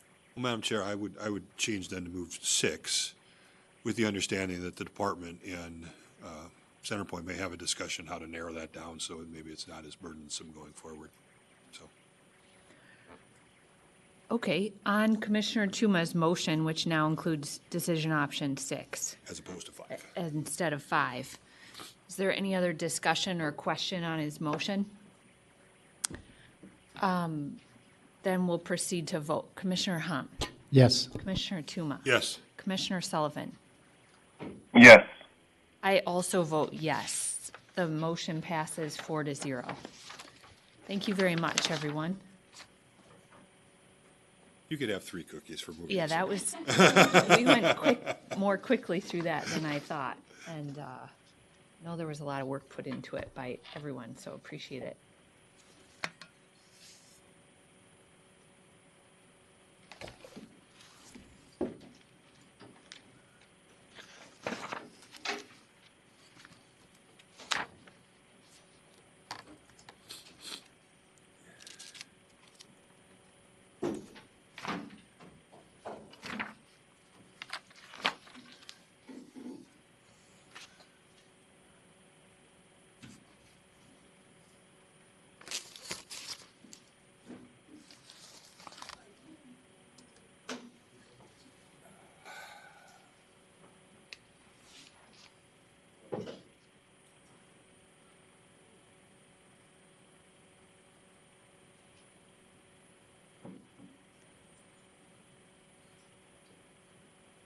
Dr. Dornfeld, when you are ready, please introduce item number 4. Thank you, Chair and Commissioners. Item number 4 is docket number G008M-23-215 in the matter of CenterPoint Energy's Natural Gas Innovation Plan. The issue before the Commission this morning is decision to approve Pilot G, Urban Tree Carbon Offsets, as part of CenterPoint's 2023 Natural Gas Innovation Plan.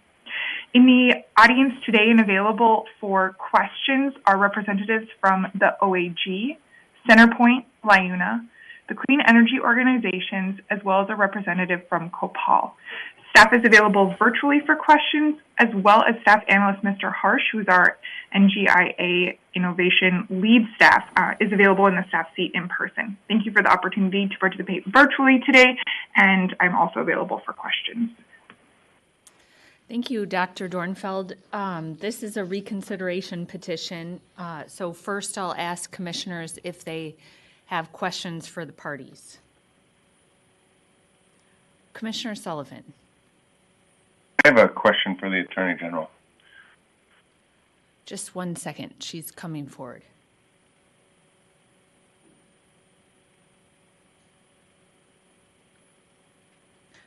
Ms. Hinderly, good morning. Please state your appearance for the record. Good morning, Chair Sieben, Commissioner Sullivan. Catherine Hinderly for the Office of the Attorney General, Residential Utilities Division. Hi, Ms. Hinderly. I'm looking at and in reviewing your the recon petition. I think it kind of boils down to what the definition of carbon capture is, and I just want to give you the opportunity to, like, under this definition, is it your view that the legislature meant that carbon capture can only be something that occurs at the point of combustion? Is that fundamentally where you're at? Ms. Hinderly. Thank you, Chair Sieben, Commissioner Sullivan. I believe that it would be a fact-specific inquiry, but in general, we believe that it has to be prior to the release into the atmosphere or into the air. It could also be a carbon capture credit from a technology or method that captured it essentially at the source. Yes. So, like, if you had a carbon capture device that was on the top of the stack, of the smokestack of the gas furnace, would that qualify as carbon capture from your perspective? Ms. Hinderly. Commissioner Sullivan, yes, I believe it would. I believe that we reference a pilot that CenterPoint put forward that does just that as being a carbon capture pilot. Now, when methane combusts, the combustion itself, and see, this is, I think, where there's a bit of a disconnect, is that when methane combusts, whatever technology that is catching the carbon at the point of combustion, it may actually be pulling ambient carbon dioxide out of the air. I mean, that's, the air that's coming through and combusting is going to have carbon dioxide just from the ambient atmosphere. So it would, by necessity, be capturing carbon that wasn't actually in the combustion itself, but it's pulling it out of the air. So, like, in your thinking, should we kind of dig deep into, like, how many molecules were actually, pulled out of the actual combustion and then discount carbon that was captured because it was just in the ambient atmosphere around the point of combustion? Do you know what I'm getting at? Like, it feels to me like it's an extremely narrow definition that you are asking us to reconsider this on. And at the point of combustion, I mean, you could say there's carbon there that gets captured that wasn't actual, it was already in the atmosphere. Chair Sieben, Commissioner Sullivan, I understand your point. I don't think that is what we are intending, to have that type of really molecular discussion. I think there is a fundamental difference between a pilot program that solely captures carbon through tree planting from ambient air and a pilot program that is capturing some emissions from the combustion of methane and may also be capturing some other carbon dioxide. I think that those are two fundamentally different things. And we're looking at innovative resources, right? We're not looking at over the full definition. So I think that, we did not challenge CenterPoint's point source carbon capture pilot because we think as an innovative resource, it captures carbon. I'm just going to get the statutory language in front of me here since I'm a lawyer, a little bit easier with statutes. But, it captures carbon that would otherwise be released into the atmosphere. We believe that trees capture carbon that has already been released into the atmosphere, and so it doesn't fit under that statutory definition. We're not seeking to go into a molecular level at every, this much of this pilot is going to be considered carbon capture and that much can't. We're looking at the full resource. And here, the full resource is planting trees, which we agree is a valuable activity. We just don't think ratepayers should be funding it under the Natural Gas Innovation Act because we don't think that's what the legislature was thinking about when they authorized it. Okay. No, I guess I just disagree that I do think that, from my perspective, there isn't a fundamental difference. I hear what you're saying. I guess I just disagree with it. I have a different kind of plain language meaning or reading of the statute, but I understand what you're saying. So that's all I had.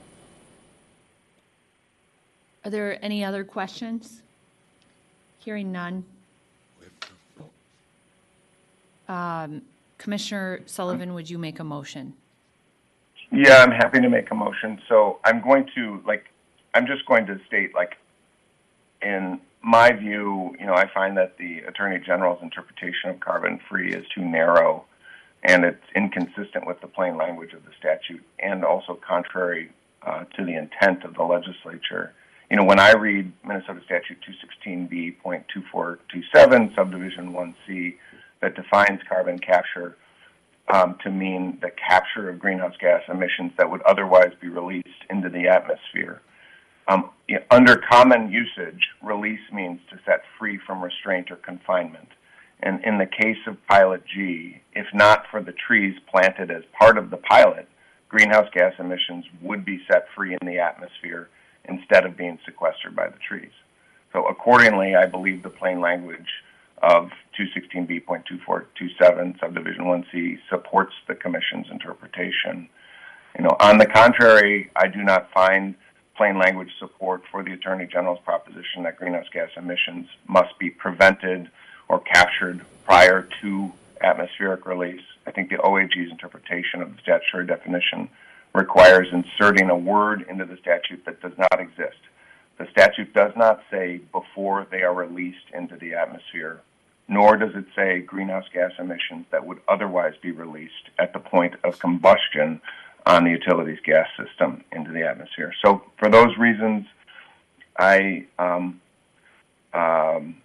would support decision option 1 to deny the OAG's petition for reconsideration of the October 9th, 2024 order. And then I have a decision option 1A that we can put on the screen, or 1A. And what this decision option does is it's for procedural purposes only. It grants reconsideration of the October 9th, 2024 order for the limited purpose of tolling the 60-day time period for the statute. And that's to give folks time to prepare the Commission's order on the merits. So that's my motion, decision option 1 and decision option 1A. Is there any questions or comments? Commissioner Tuma. This discussion. Madam Chair, this grant was pretty small, and so I didn't get too wound up about it when we dealt with it, so I, in theory, voted for it. But even then, I tend to fall on line with where the OAG is on this in the definition. Not that we don't think this carbon capture is a good thing. It is a good thing. But here's where I would differ with you, Commissioner Sullivan. If the legislature really wanted to create some sort of credit purchasing mechanism, we do it in so many different other areas, they would have intentionally done that. And it seems like what's happening is CenterPoint, and now I understand XL too, possibly considering in their plan, are doing these kind of credit purchasing, kind of carbon capture out of the atmosphere type programs. And to me, that's the easy way out. I think the legislature here wanted these gas companies to do the hard thing of trying to modify their system and not necessarily create some sort of carbon reduction scheme overall. And so that's where, even though I agree that having more trees in the urban area is a good deal, I could even see a program where the company could do, or the statute would authorize them to do, to do more urban tree planting in their service territory, because you are still putting things out in the atmosphere, and this would help capture some of it. But that's not what the legislature did here. That's not the way I see it. So even though I think it's a good thing, I think for this statute and the way it's designed, it really should be something that's kind of tied to the system. And I think the line that Ms. Hinderly drew, basically the tailpipe, not necessarily the consumption, but someplace at a point where that carbon is leaving in from your system into the atmosphere is the point of the line. It's a clear line. It's a bright line, and so I think that makes more sense. So I'm not going to support your motion. I understand that reasonable minds can differ on this, but I tend to think that if the legislature wants this, they can certainly go ahead and amend the statute this next time around and add in some sort of carbon capturing credit buying scheme as allowing you to accomplish your goals under the NGA, but I don't think that was their intent the first time around. Well, thank you, Commissioner Tuma. I guess my response would be that, NGA plans are plans, and, just kind of in the name, it's a plan. It's a system look. And, the goal of NGIA is both to reduce the throughput of fossil gas and reduce carbon emissions. And, that's why you have a plan. You can do that, across the waterfront, and that's the way I looked at this. And I think it is a little bit of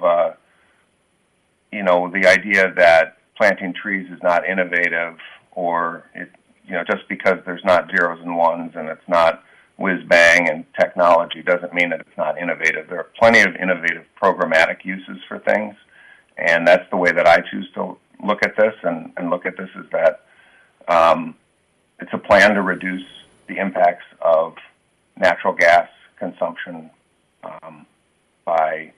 for heating. And so I think of it as an innovative use, as a part of an innovative plan. So that's my response. But thank you, Commissioner Tuma. Yeah, and Commissioner Sullivan, obviously I didn't vote against this when it first came around because I just didn't think it was that big of a deal.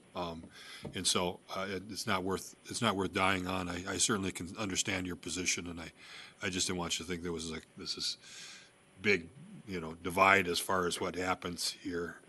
But I would like the other utilities to be a little more cautious in developing this. I think it should be, the focus of these plans should be your system as opposed to some of these schemes, but we'll deal with those as they come to us down the road. And I hope that the utilities don't make this the majority of what they're doing in the NGI atmosphere. That's where I think it was good for the department. Whether you agree with Commissioner Sullivan's approach or the OAG's approach, I think the focus should be some more of these innovative things that they did quite well. I think we should congratulate them for digging in and doing some good stuff, and this small little thing should not sully it that much. I was not going to say anything, Commissioner Tuma and Commissioner Sullivan, but I just wanted to point out some of the good attributes of the pilot that I saw in the initial petition and think are worth mentioning. First, the trees that are going to be planted and maintained are in areas of CenterPoint service territory where there is not an extensive tree canopy. And in fact, I know from past tornado, that particular area has been particularly hard hit with a lack of urban tree cover. And as we all attempt to deal with a very changing climate that is bringing more extreme weather and, more erratic weather patterns, that has the certainly the ability, and we have seen the capacity to decimate our urban tree canopy.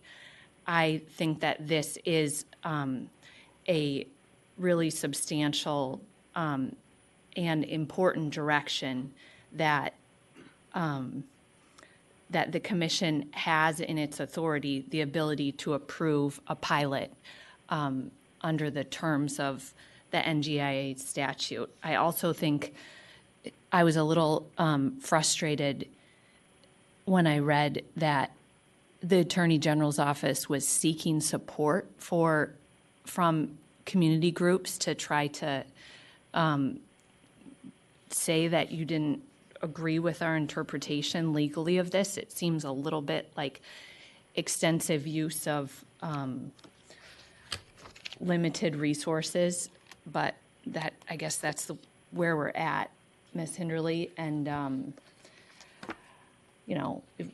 Madam Chair, can I respond to that? Yeah, you can. Because we didn't seek any outward support for our reconsideration petition. We had discussions with MCEA previously, running up to the docket, and with CUB, but to my knowledge, that's all.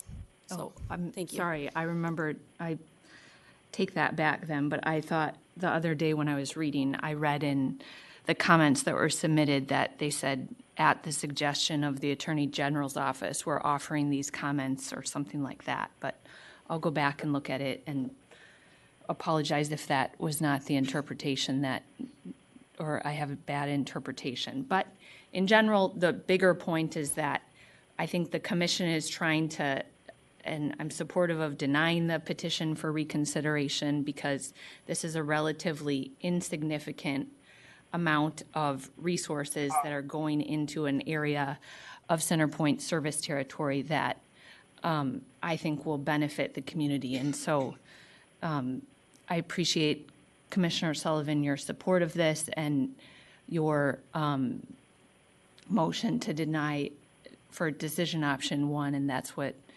I'll support today. Any other discussion? Otherwise, we can move Commissioner Tuma or Commissioner Sullivan's decision option number 1. Just to clarify, I think he also had a 1A. And 1A. Thank you, Mr. Bowman. Commissioner Hom. Yes. Commissioner Tuma. No. Commissioner Sullivan. Yes. I also vote yes. The What? motion. Okay, sorry. I'm good. Okay. You are good. The motion passes 3-1. Thank you very much to the participants who are here and participated today. We have no other business before the Commission, so we'll adjourn for the day. Have a good one. Yes, thank you, everyone. Yeah, no, thank you.